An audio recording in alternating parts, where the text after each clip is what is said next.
Welcome to Resource Thursday with Saaslio. I'm your host, Paco Lebron. This is the place to learn how to run your IT service business, whether you're a one-person shop or leading a team for the journey. This is the place for you. Let me go ahead and introduce my co-host. We have none other than Rick Smith over at Renactus Technology. Rick, how are you today? Doing great, Paco. Doing great. Can't complain really too much, that is. How you doing? Like I like to say, better than good, better than most, or as our good friend John Dubinsky says, better than I deserve. But wanted to introduce a very special guest today. We have John Harden over at Saaslio. John, how are you today? Hey, I'm good. I like to say, can't complain because nobody listened, Rick. That's kind of my but I guess that's our job. We get paid to listen, so that makes sense. Exactly. That's awesome. So yeah, met John at in Vegas over at Channel Futures conference and Channel Partners. Built a really great rapport. Has a great product that I think everyone will really enjoy to understand a little bit more, and really a need for just this shadow IT that we tend to have to deal with going on. But there's so much more that they have to offer. But before we go into that, I'd like to talk about my favorite thing, and that's TechCon Unplugged. TechCon Unplugged is September 16th to the 18th at the Hilton Rosemont Chicago O'Hare. There, you'll learn from other like-minded business owners in panels and breakout sessions, key takeaways from partners and vendors in the space, and experience that one-to-one hallway conversations where Rick makes fun of me, but I truly believe where the magic happens. The tickets are $299, but you can take advantage of, if you are part of the community, there is a maybe a surprise if you join our MSP community group over on facebook.com. Head over to our Patreon link, which we'll talk about in a bit. Or you may hear some discount codes here around in the community as they kind of sort out. So keep your eyes peeled if you're looking for that. But if you can't wait, head over to techconunplugged.com, and we look forward to seeing you there. All right. So, John, really appreciate you taking out the time this morning. I know we talked a little bit about having you come on the show. Really appreciate you being able to come. But why don't you go ahead for our audience, introduce yourself, kind of give us your origin story of how you kind of came to the space. Yeah, absolutely. It's kind of one of my favorite stories because it seems like it'd be a short story, but it's been a long one. I started about 15 years ago in the MSP industry, kind of entered the community as a tier one knock. I was writing code. Most people were playing basketball or football or running track, competing in high school. And I competed in writing software. That made me the cool kid on the block, and ended up second in the nation coast to coast. And this MSP found me and was like, or they wouldn't have been an MSP at the time, but like an IT break fix shop, and found me. It was like, man, this is a great opportunity. So at 15, I started my career writing software, building code for an IT shop. And it was actually a great opportunity for me. I was getting paid $12 an hour. Who knows what they built me out for at this point. But I was, I got to do the whole like entry level job thing and do what I was passionate about. And I spent about 8 years there in that MSP. Grew up in the actual industry and raised in the ranks and became over kind of on the tier 3 side and senior software architecture kind of side. Built a unified communication business for about another 7 years, spun that one out, and had a heck of a ride rolling that thing up as we grew that business, more on the architecture side, but eventually switching into operations and strategy side. And that was all before really launching Saaslio 2 years ago, about 6 days after the pandemic. A lot of people kind of looked at me like I was crazy, but there's always opportunity in the chaos. And I launched the business really based off of the learnings I'd had over those, previous 13 years.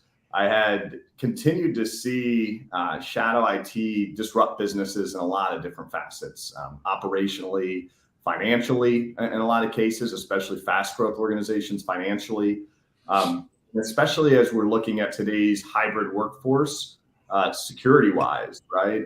Shadow IT is one of those ugly little topics not a lot of people want to talk about, but it's one of those things that everybody knows they have. And so really launched Saaslio with this main focus and vision on giving the managed service providers the tools they need to get visibility into SaaS and business application stack shadow IT.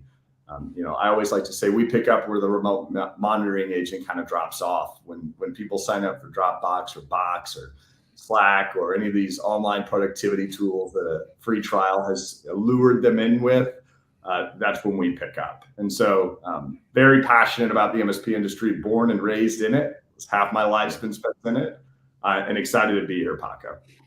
Nice. And I think, and I'd like to get Rick's opinion as well. When we talk about shadow IT, and for those that don't know what the term is, and we know what it is, but in case you're not familiar with the term, it's really just somebody's doing IT without your approval, right? And that's really on and things that are happening that are not done. I mean, we've joked around and called there's the advanced diagnostic fee that we have to charge when we come to find out whether it's hardware, software, networking, all the gambits of someone else doing that, right, and not approving of, is that shadow IT, because essentially they're lurking in the shadows or whatever however they came up with the term. But Rick, is that how you determine what shadow IT is, and is this a problem for you right now? Well, it is how I determine that what shadow IT is. It is becoming not a problem as we're learning more on how to isolate out I call them the on-site ID10T techs.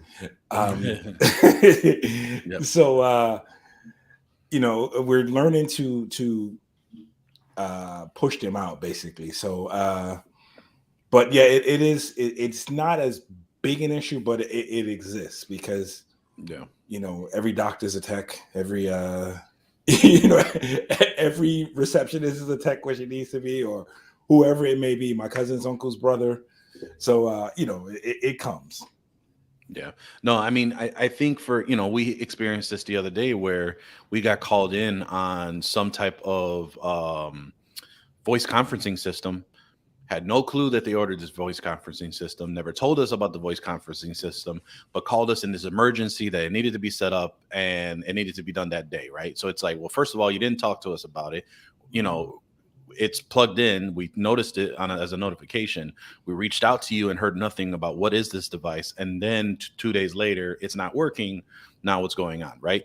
And I think that's the biggest piece, right? It's the discoverability of it. It's very hard to understand where the shadow IT is happening. And there's so many ways and so many fronts. So with your services and product, John, how does Saaslio really help MSPs maybe not only just improve time, right? Because when they get bombarded or ambushed per se on something that they needed to support or to really protect them, right? And I think we're in a position now, like you just said, you felt the need to come out during the pandemic, or I'm sorry, during when the shelter in place came in place and everyone went to remote to work, and you came in 6 days after because of the need, right? And especially with everyone kind of moving away from their Right. box of security, where do you foresee Saaslio really helping in that realm for just helping MSPs with their time and ultimately helping not only just make money in the sense of reselling the service, but making money on just standardizing and seeing what's happening before it gets even worse? Yeah. And I think that's the key thing, right? Is just, you take every single security and compliance mechanism, whether it's HIPAA, whether it's PCI, NIST, ISO, FERPA, you can rattle them all off, all the 4-letter acronyms. And the first thing is always visibility, right? And that's where we're really focusing on in today's vision of Saseo. We'll intentionally build out more management areas and some more function as the product matures, but discovery is kind of where we really have staked our claim with the business today. And how we help the service providers that we work with today is, I always like to say the only way that MSPs today kind of discover what business applications their employees are using at the end client, it's two form. Either they're sending a form to the customer. They always have a form or an onboard journey or a questionnaire or their interview. Some sort of manual or error-prone type of way of discovering what's going on in apps. And it's not because they don't want to do better. It's just they don't know maybe that there's a better way to figure that out. And so you do a form, or, my favorite back in the day was you get a ticket in, like you said, Paco, something's broke or needs installed, and everybody's sending each other messages in teams asking like, did you guys even know that they did this or had this? And everybody's pulling in on the tribal knowledge thread to figure out what's going on. And so we look at our product bringing value in a handful of ways. Out of the gate, it's just automating the onboard journey. Like if you could close your eyes and 7 days later, without any processes, no forms, no interviews, and 7 days later have an entire pane of glass on everything they're using, not just their software on their computer, because back in the day, that's where everybody was focused on protecting, but the software in the browser, right? Like our data trends in Saaslio show that the number one tool for almost every employee is the browser. It's either Chrome or it's Edge or it's Firefox or it's a blend of all of that. If you could know everything that was there, your onboard journey would change. Like you wouldn't say, what are you using? You wouldn't say, do you use HubSpot for your CRM? Do you use QuickBooks for your invoicing? Do you use this? It would turn into why. And that's where I'm really focused on. I mean, the next generations of managed service providers are going to have to be consultative. And it's like, why are you using 2 CRMs? Why are you using Dropbox? Why are you using this? And the key revenue driver isn't really just new service revenue on top of another license. The key revenue driver is stickier clients because you wowed them on the onboard experience, but also those project discoveries, right? Like Paco, imagine if you could go to them and say, we see 7 users using this UC system. We have 5 or 6 people in this communication tool. We have Teams here, and we have 3 or 4 people using Slack. Let's talk about a project to consolidate your communications. Right. And so we're just about visibility and helping the MSP not have to take the guesswork or the manual processes around it. Yeah, I mean, I can see that working the other way as well. Do you realize you're using 2 CRMs? Do you realize you know what I mean? You have, and it works, the exact way, the exact same way. And that for you is a bonus, as an MSP, being able to go to the client and say, hey, I've discovered you have 3 programs that do the exact same thing. Is there a reason for that? So it's, we can use that to that advantage as well. Yeah, I mean, especially and exactly how you mentioned it. That's exactly what we did manually during the shelter in place and the remote from work, or as the pandemic hit, was because everyone was on this bandwagon of we need to grab Zoom, we need to get this, we need to do whatever, and it was like, well, hold on, like you're paying for X. Did you realize you had this already? And it was like, well, no, I didn't realize I had that. So not only did we come in for our current clients and we looked like a hero, and you just mentioned it, John, on being sticky to the customer, and really embedding themselves to say, wow, they really were looking out for me to save money.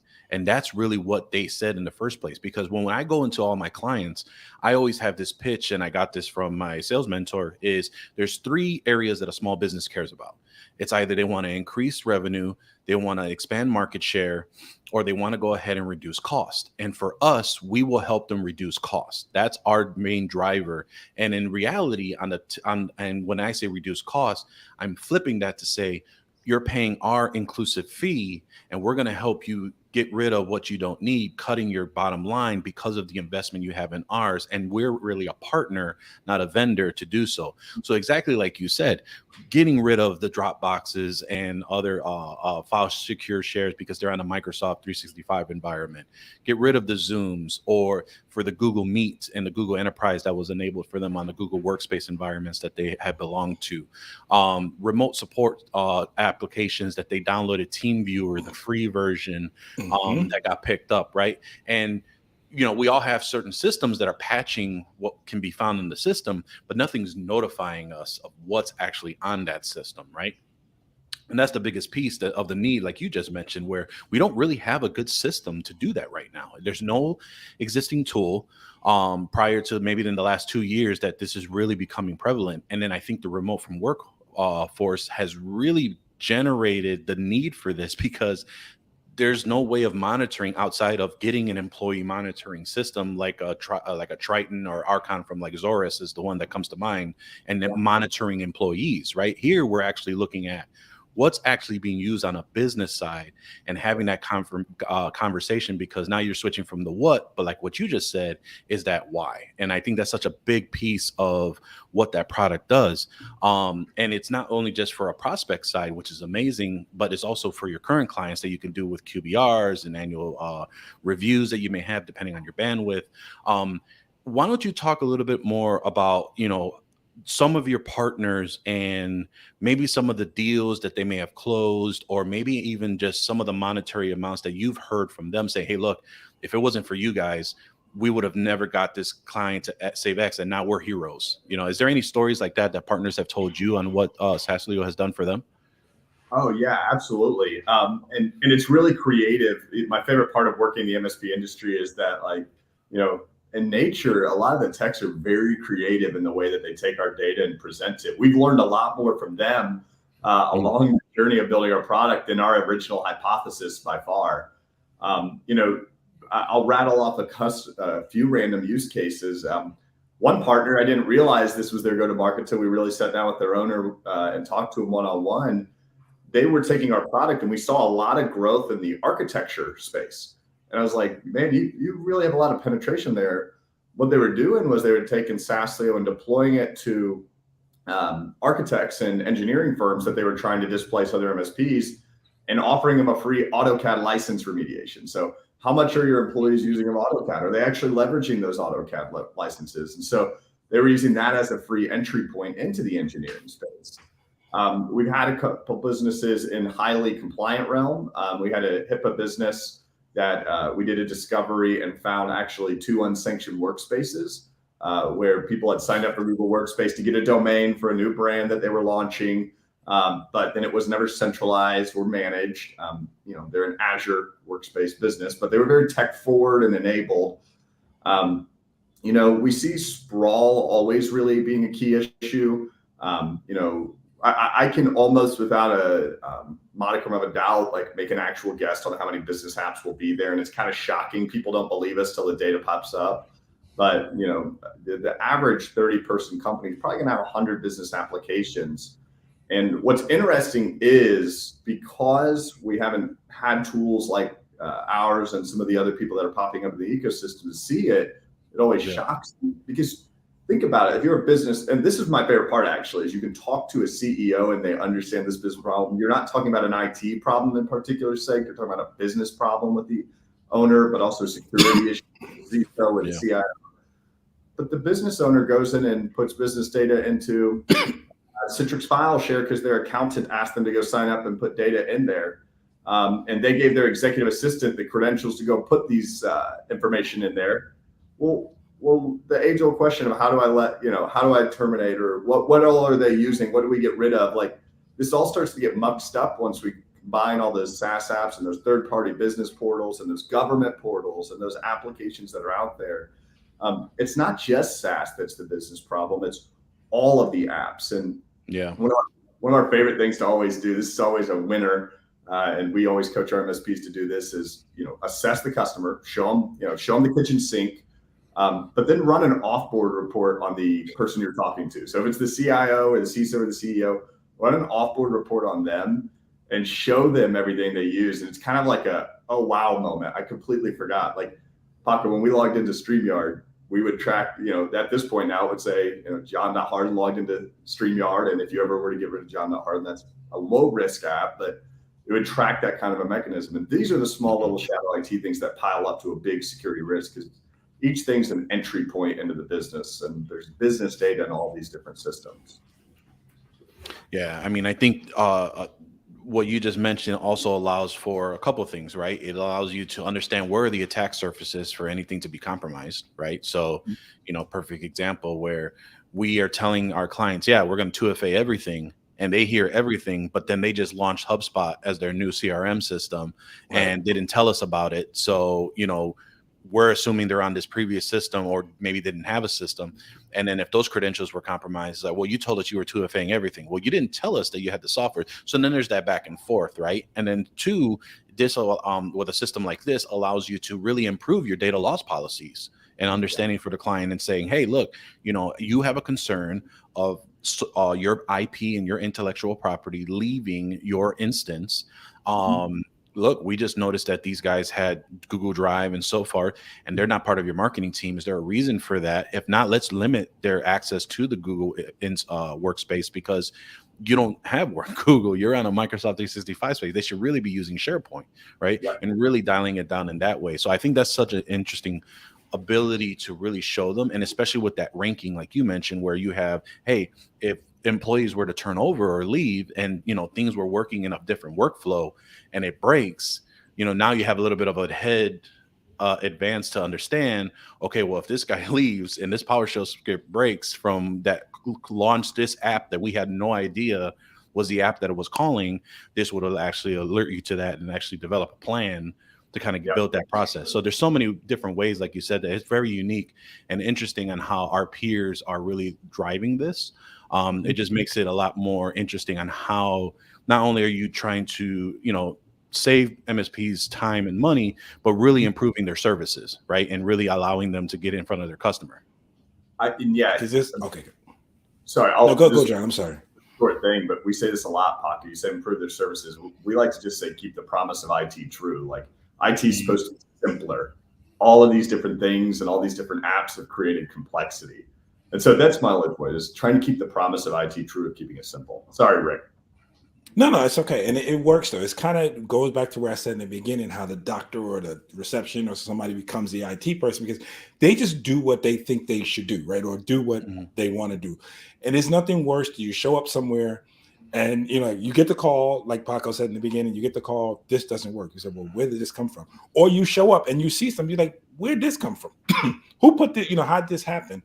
So going with that prior knowledge, excuse me, wow, is a big positive. Going in with that knowledge, because it has happened. I'm embarrassed to say this, but it has happened. I've shown up and a whole new phone system was put in. VoIP was put in. I'm like, how did you guys, install VoIP on the network?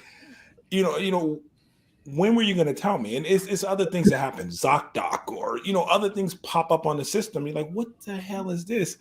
And again, it's already going to be a challenge when you go in and you find things you didn't expect. But it's at least if you go in and you're prepared to have that conversation, you see it now, right? So you have that conversation and say, hey, we noticed you've done this, and it goes back to the twofold. Yes, we want to save you money, save you effort by not having you repeat certain things, or making you safe and secure by not having you install certain things. But also, it's just a message that your client realizes. They may not get it immediately, but in the back of their head, it's like, this guy is paying attention to everything we do. He's paying attention to our network.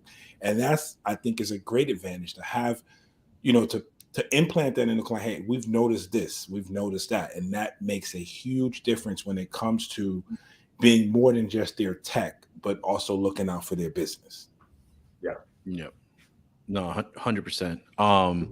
So John, if, with Saaslio, is there a partner program that I know when we talked before the show, you have a very in-depth first 30 days that you really are trying to get involved with the MSP or IT service providers process and how they can leverage it. And you, just like us, are, it's an interview for you as much as it's an interview for us, right? And can you talk a little bit more about, is there a partner program or kind of how you work with the MSPs on trying to onboard onto your service? Yeah, absolutely. So, we keep our promise true, right? So we stay with, we work with only partners, actually. So we have no direct paperwork. We've never had to put a legal agreement together. We don't do that. This technology is built for the ecosystem that I came from, and my other founders, who also were part of the MSP that I was part of, came from. And so it is a partner program, because we've built an entirely in-depth 30-day onboard process where we coach MSPs how to start talking about business applications. Because for a lot of them, they've only had an RMM or a desktop scanner before, and they've never talked about Dropbox in the cloud, or they've never talked about all these different platforms in the cloud. So we coach them through that. It's a 4-stage process, really in depth on the 30 days, where we teach you, 1, how to do discovery, 2, how to talk about assessments, 3, how to monetize the actual product, and 4, how to build your standard operating procedures around the product. You get that just for signing up for 30 days, and it's none of the gotcha stuff. It's no load a credit card and don't forget or don't write us. It's none of that. It's just a simple agreement. And then on our partner model, and this is something we're launching here, but happy if you mentioned MSP Unplugged, where we're doing an operational fixed cost for the first year of Saaslio, where we're working with organizations and we're giving them a really reduced rate to operationalize it so that they can use it for assessments, so that they use it for onboarding, so that they can use it for service revenue. And it creates, about 4.1 times revenue in the first year with that fixed cost. But what we do with that is we literally will come in and do monthly training sessions. We cycle between your teams, your tier 1 teams and your engineering teams, how to use the data to support the customer. And then we cycle into your sales teams. Okay, let's do a sprint and identify the business problems that your customers might have that this can solve. Then we'll cycle into your executive layer. Like, how do we take this and create, front-facing content for your company, like your sales and marketing content. And so we really work one-on-one because we don't have direct businesses that we have to serve. We want to coach you how to be great at serving your customers. And so beyond that, fully branded content that we push out for every MSP loaded right in the portal, directly integrated into all the RMMs that you're using. Like we built this for MSPs. It's not, we started in the market and thought MSPs might push us out into more. We have built this for the industry we came from. Nice. So it's good to hear that's channel focused. Obviously, you have that development of what is really a true partner program, because that is what it is for the culture and the life of the business itself. Not sure what you can share here, but are there any commitments, pricing, and minimums to jump in with Saaslio? So with MSP Unplugged, we'll also reduce it and remove the commitment. We don't have that as an actual offer. But if you do sign up and you mention it in our sign-on, we'll remove the commitment because we want to be able to serve all the different businesses. But without a mention of MSP Unplugged or this podcast and series here, there is a 250 minimum floor. So we'll remove all of that, though, if you mention the MSP Unplugged business, because we want to serve the people that are interested, right? I don't want to come out here and say all these different things and then they go, well, we only have 300 or 400 endpoints, we might not be able to cover it all. We want to be able to serve them. I don't want to say all these great things we can help you do and then reduce that. So sure. We're still a growing business and we want to make sure that we're partners to everybody. So mention MSP Unplugged and we can remove that floor for you. Appreciate that. Yeah, no, John, I think this is all really great information that was shared today. I really appreciate you really sharing with the audience on this avenue of, hey, there's another tool out there that can help improve your business and make a little money and maybe increase even some headache and time in the future.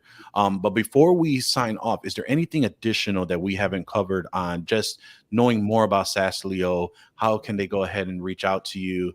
And just anything that we may have missed, as I mentioned before? No, I think it's good. We got to talk high level on some of the business problems. And, I offer it. If you go online and you sign up on the trial, you'll get dropped in the funnel. We'll reach out. But one of the things I always say is we're going to educate no matter what.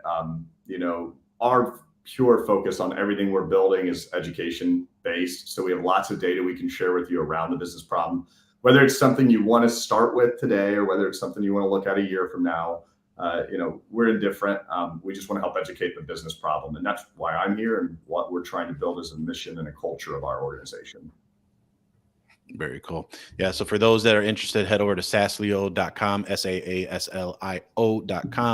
Obviously, they are handling the security, discovery, and monitoring for the modern MSP and IT service providers. So, John, really appreciate you coming out. If maybe the audience wanted to reach out to you directly just to pick your brain on some stuff, what would be the best way for them to reach you?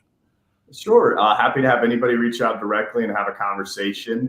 It's just john.harden at Saaslio.com. So John, JOHN.harden, HARDEN at Saaslio.com, SAASLIO.com. But I think we might be able to share that out in the comments as well.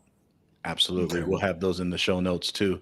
But yeah, no, John, really appreciate you coming out. We're really excited to talk about the product and the service and just what you're trying to do for the channel and the community as well. Rick, do you have any lasting words before we go ahead and sign off on this marvelous Thursday episode? Well, since I've been hosting so much, I forgot my sign off words, but no, I'm just joking. John, first off, thank you. Thanks again for coming. I appreciate what you've offered the community, and I hope everyone takes, everyone who finds a need for it takes advantage of it. Don't forget the to mention MSP Unplugged to lower your minimum your commitment if that's what you need. But I go back to, again, I'll call out for everyone. So I'm sorry. As someone's persistently trying to get in touch with me here. I apologize, but at MSP Unplugged, we are working here for the community. Our goal is we're business owners and we're techs, and our goal is just to present ideas and opportunities to the community to help grow their business. So I always solicit at the end of every show. I try to solicit here any questions, comments, concerns that anyone may have, suggestions, anything we can do to improve the format, improve the product that we're presenting to you, and anything we can do to help further your business. So I welcome those. We welcome those, excuse me. So reach out to us at info@mspunplugged.com. If you want to hit me personally, rick@mspunplugged.com. We are looking forward to TechCon, so I'm encouraging everyone to go out and get tickets. I think this year's TechCon will be, the best one we've put on so far. We are working very hard behind the scenes trying to get we got it, but we're working very hard trying to get it, everything right. Again, I say this, and I hope at one point I keep saying this, and they say don't say certain things because you're forecasted. So I hope we don't get a little letter about stop using it. But this is for us, by us. So I encourage everyone again to just reach out and let us know if there's anything we can do to help this journey along, even to make it better. Very cool. Very cool. Yeah. Just like what Rick said, head over to techunplugged.com. We've invested a lot more resources this time around, got a bigger space, got a bigger hotel. Costs have increased, but we did this because we knew the demand and the interest of our event from the past couple of years. And the hope is, we'll slam this out of the park. So we will find out from the community, because we ask the question every year, should we come back? And so far it's been a resounding yes. So, but again, thank you everyone for tuning in to MSP Unplugged. We are here every Tuesday and Thursday. You can watch the video podcast on youtube.com/MSP Unplugged or on facebook.com/MSP Unplugged. We're still working on LinkedIn. The IT Business Podcast, Marvin beat us to it. I just heard he's on LinkedIn Live now, so I'm going to have to reach out to our MC and host, Marvin B, to hook us up to see what was the inside trail that he had to streaming on over there. But while you can, like, subscribe, and hit the notification button to be notified whenever a new episode is available. You can also take us on to go with your favorite podcatcher. We're on Amazon Music, Spotify, and on Apple Podcast. Thank you again for listening, and we will see you next time on MSP Unplugged.